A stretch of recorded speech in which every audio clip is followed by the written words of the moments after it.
I would like to thank Tara. Thank you all for your warm welcome. It's emotional meeting, and my English is not very strong. Then there was still my memory is I'm remembering the talk is here in several persons who deliver emotional. For example, this family. Let me begin my thanks to Tara once again. Thank you, Tara, for your warm welcome and your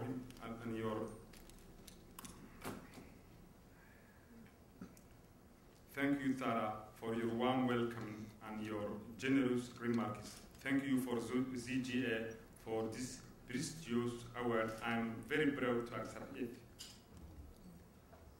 And thank you all of you for coming and for supporting this UNQ important organization. Many of you have heard about the regime of Ziad Barre, the former dictator and president of Somalia, and how victims and survivors have lived for more than 10 years without justice. I think you, good people, who are in front of me now, the reality of war. The war is village nowadays. Whatever affects one directly, affects all indirectly. The dictatorship of Ziad Barre in Somalia did terrible things in its own people in 1980s until it collapsed in 1991. Hundreds of thousands of people were killed, massacred, tortured, displaced. Many suffered mental and psychological damage, and that has effects today. Where even in Somaliland, which at least has a stable government and security, we are still among the poorest countries in the world. Few policemen are disordered because of trauma they have witnessed and which they have been through, as we all know too well, in places where the world ignores. Where the world ignores mass atrocities, trauma and poverty, despair can take root, evil can take root too. In the last almost 3 decades, human rights activists in Somaliland and Somalia, including me, but not only me, have been standing up for human rights. We work with victims and survivors of this terrible region of Ziad Barre, and with victims of violation that persists in its aftermath, especially including against minority and women. Sexual violence is a major problem. Closing of newspapers, jailing human rights defenders, lawyers and journalists exist. My organization, Horn of Africa Human Rights Watch Committee, better known widely as HORNWATCH, has been at front foot in documenting through this time. Can you imagine what it is like to go without any notice, ignored by the world, when you have suffered terrible abuses for so many years? People need access to justice. What we lack in our homes and in our villages, in our country, in our region of Horn of Africa, in our even continent of Africa, what we lack is any kind of procedure or mechanism for victims to seek redress, to be recognized, to access justice. Even our international partners, our friendly nations that take interest in Somalia, like the United States, they have shown no interest in helping us to seek justice. After nearly 3 decades, finally we found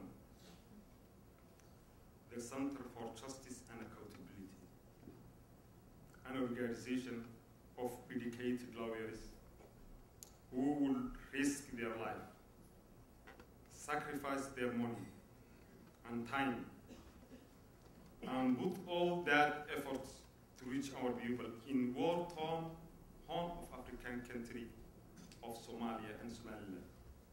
This was the first time someone took an interest to bring justice for many of the witnesses or survivors who come to meet with the CG attorneys or lawyers. It was first time someone wanted to listen to their story. In 3 decades, they had never had that before. It was the first chance to say what happened, stories that may never have shared even with close relatives or family members, about how they were injured and how they were suffering. For human beings who don't get any kind of medicine, listening to them can be natural treatment. For people to experience relief when they share with another person or human being their horrifying experience. The US government give weapons and financial assistance and money to the abusive Somali governments at that time. But they have never invested in justice for Somalis. CGA is able to try to fill the gap which their government does not.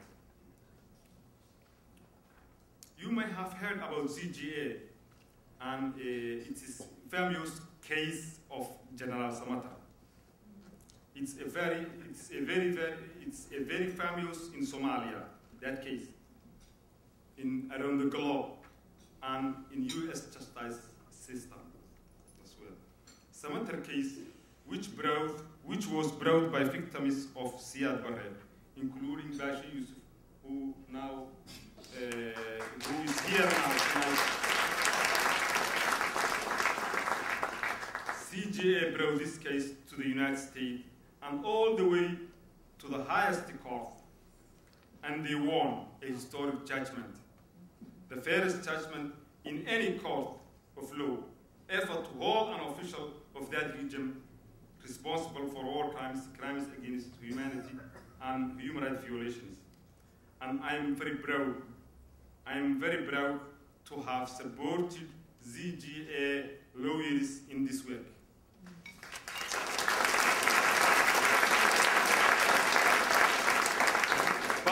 But what I want to stress for you all is that the Samanta case is not just important for Somalis alone. It's an emblem for victims and survivors all over the globe. Those who are in power now too. It's a lesson, a great achievement of human beings at CGA and of the American justice system. As a Somalilander, it is some kind of relief for me because I am a survivor of some of those violations of General Samata. But not only that, for me, the victory of Samanta case is hope that Somalis can come together and jointly recognize the abuses or atrocities that happened in the past and try jointly to seek accountability. The victory in Samanta case is the fairest emblem in 3 decades that calm of Somalia will come back in any more. At the conclusion of this historic case, the Somali federal government finally accepted the court's judgment and informed the U.S. State Department that it will not seek immunity for this man. We saw for the first time recognition from both Somaliland, my government, our own government, and Somali federal government that these crimes has happened. They recognize jointly. We saw it documented in court flow, and we saw that recognition in the political dialogue that came after the court decision. This U.S. court has facilitated political actors in Somalia to come back to accept the reality of what happened. This is enormous achievement by CGA. I would like to close with the reflections on the meaning of Center for Justice and Accountability. For a long time, I was searching for justice, living my life, and listening to the victims, documenting the crimes, yes, but I don't have any means in front of me to realize justice. CGA became the life-changing force for the victims of Somaliland for the first time. CGA does not share us a land. CGA, Center for Justice and Accountability, based in San Francisco, and we are in the Horn of Africa. CGA does not share land with us. We don't have shared source of income. We don't have shared even regions, maybe. We don't have shared language, but we are only shared human beings. As a human being, we are human beings.